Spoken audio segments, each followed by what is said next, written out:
La existencia de gigantes en la geografía del continente americano no es un hecho exclusivo de la zona austral y patagónica, existiendo registros y documentación de estos misteriosos habitantes desde Norteamérica hasta el Cabo de Hornos.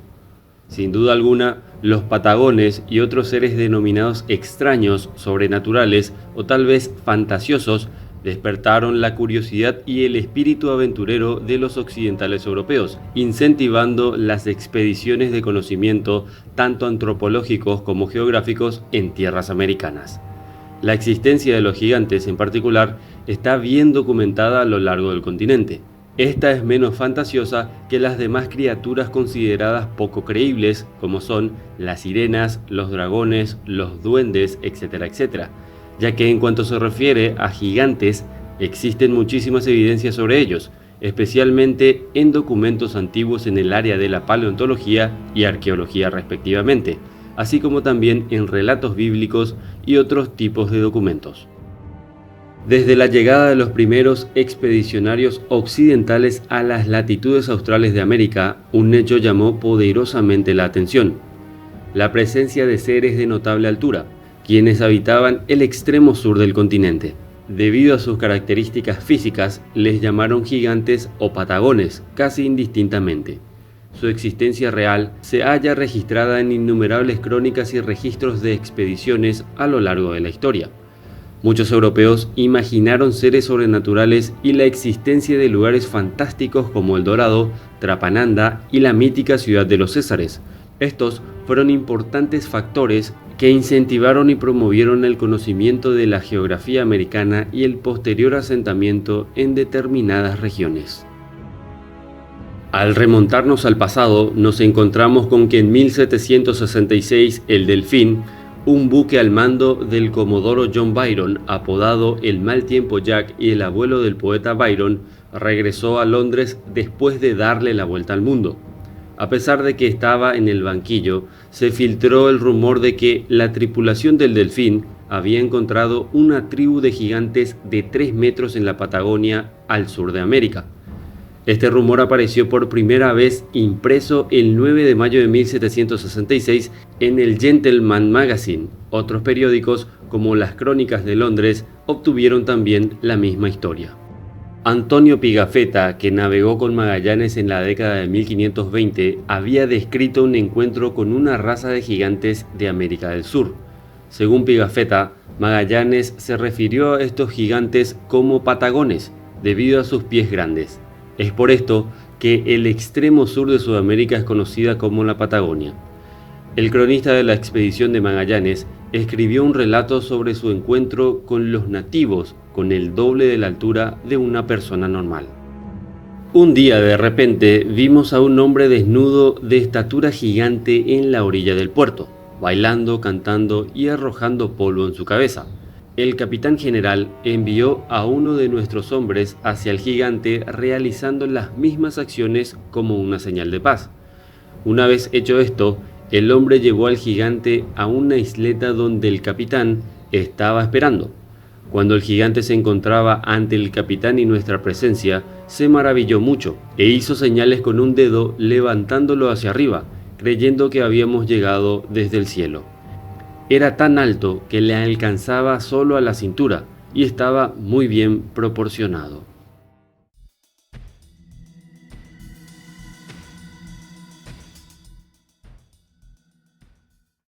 Por su parte, Hernando de Magallanes también describió que los colores reales del pelo del gigante eran rojos y su voz era chillona, como la de un toro. Más tarde, Magallanes y sus navegantes conocieron de los nativos de tamaño común que el gigante pertenecía a una tribu vecina conocida como tehuelches. De forma notable, los registros de Pigafetta muestran que Magallanes y sus marineros capturaron 2 de estos gigantes vivos y los llevaron a bordo de su barco con la intención de moverlos a Europa. Pero por desgracia, los 2 individuos enfermaron y murieron durante el viaje de regreso. Finalmente, el viaje alrededor del mundo terminó en 1522, pero el intrépido Magallanes moriría antes en las Filipinas, en combate con los indígenas, sirviéndole el mar como una tumba. Pigafetta fue uno de los pocos sobrevivientes del viaje y logró mantener estos registros muy bien resguardados.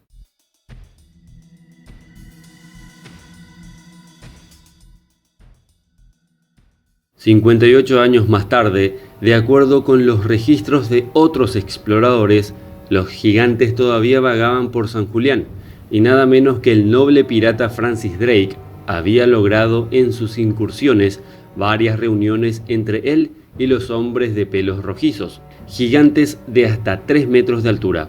En los años que siguieron, varios navegantes de diferentes países informaron a sus coronas y superiores registros de hombres pelirrojos gigantes que rondaban la zona. En 1578, Francis Fletcher también escribió un manuscrito en el cual describe una reunión con patagones muy altos. En la década de 1590, Antoine Nivet, que había navegado con Sir Thomas Cavendish, afirmó que había visto cadáveres en la Patagonia que medían más de 12 pies de largo. Posiblemente los gigantes patagones del extremo sur sean los más reconocidos de América, quienes generaron gran impacto en los testigos occidentales tanto por su considerable tamaño como sus expresiones y manifestaciones culturales. Se emplazaban en la zona de la Patagonia hasta el Cabo de Hornos. Antonio de Herrera, cronista oficial del rey Felipe II, expresa el siguiente episodio en relación a los gigantes patagones.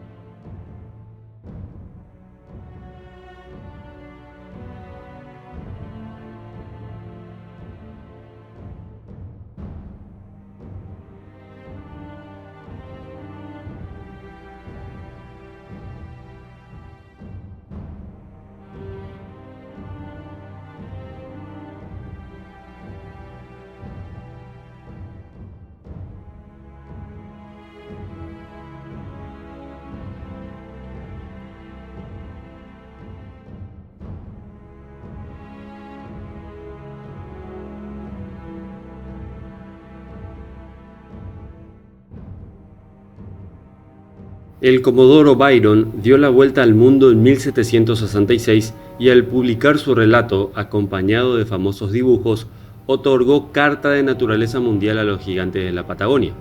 Dice allí que los patagones son hombres agigantados y nosotros, los navegantes ingleses, nos asombramos de su talla, porque aún sentados venían a ser más altos que nosotros de pie, y precisa además que los de mediano porte tendrían como 8 pies y los mayores 9 y algo más. Una vez que el comodoro vio sus gigantes, ya todos los navegantes que pasaron por allí los vieron también.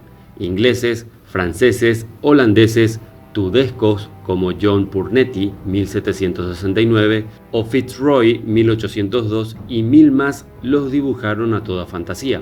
Y como el cura Arézaga, que había ya referido que vio indios patagones que traían a cuestas un animal que habían cazado, de 55 kilos, como si fuese una pluma, y que los vio comer un bocado de carne de 2 libras y beberse un cuero de agua que cabía 2 arrobas y era suficiente para aplacar la sed de 3 cristianos y aún sobraba. Con esto ya se puede conjeturar las portentosas hazañas que se contaron de los gigantes patagones.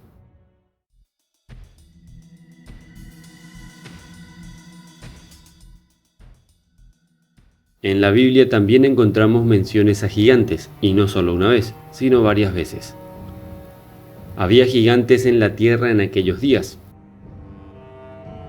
El pueblo que hemos visto es de una estatura descomunal. Allí vimos hombres gigantes, hijos de Anak, raza de gigantes, y comparados con nosotros, parecíamos langostas. Únicamente Og, el rey de Basán, había quedado de los gigantes. Su cama era de hierro y medía 9 codos de largo y 4 codos de ancho. Tomando en consideración que la medida antigua codo equivale aproximadamente a 45 centímetros, entonces la cama de este gigante medía cerca de 4 metros con 5 centímetros de largo y 1 metro con 80 centímetros de ancho. Salió entonces del campamento de los filisteos un defensor llamado Goliat, y tenía de altura 6 codos y 1 palmo. Otra vez tomando en consideración que la medida antigua codo equivale a 45 centímetros y que el palmo equivale aproximadamente a 22,5 centímetros, entonces la estatura de Goliat se estima en casi 3 metros. Pero ojo, no solo en los textos bíblicos encontramos estas citas tan reveladoras, sino que también en libros referidos en la Biblia, pero considerados como apócrifos. Tal es el caso del siguiente. Y estas mujeres concibieron y dieron a luz a gigantes, cuya estatura era de 300 codos. Devoraban todo aquello que el trabajo del hombre pudiera producir y se volvió imposible alimentarlos. Una vez más, teniendo en consideración la medida antigua codo, tenemos que estos gigantes medían alrededor de 135 metros de altura. No conforme con todas las informaciones otorgadas, a continuación les muestro imágenes de huellas y otras cosas que hacen referencia a gigantes en la antigüedad.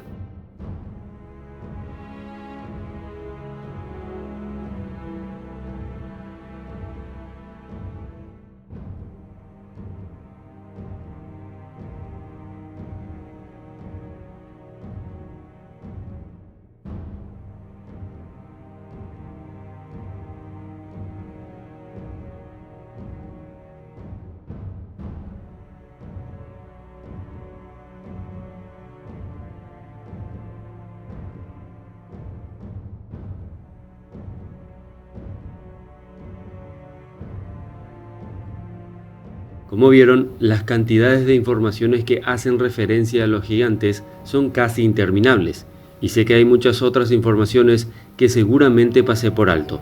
Lo cierto es que existen demasiadas pruebas, tanto físicas como de crónicas o relatos, que contribuyen a que la leyenda de los gigantes sea considerada más creíble cada día. Tal es así que si incluyéramos intervención alienígena, estaríamos horas y horas hablando del tema, ya que las referencias son muchísimas. Por ejemplo, tenemos a los Anunnakis, que representaban a los creadores de los hombres y que eran mucho más grandes.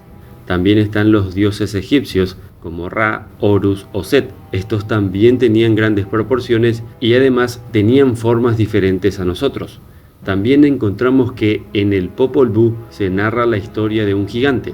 De esta forma tenemos que en el texto sagrado de los mayas también se pueden encontrar referencias de Zipac Na, creador de las montañas, un gigante muy fuerte de su mitología. Y también se mencionan gigantes entre los aztecas y toltecas. El cronista mexicano Fernando de Alba decía que los primeros habitantes de México fueron unos seres gigantes a los que llamaron Quinametzin. Dicho nombre fue otorgado por los toltecas y posteriormente los tomaron los aztecas. Y así una infinidad de referencias que dan mucho que pensar. Ahora, ¿qué opinan ustedes?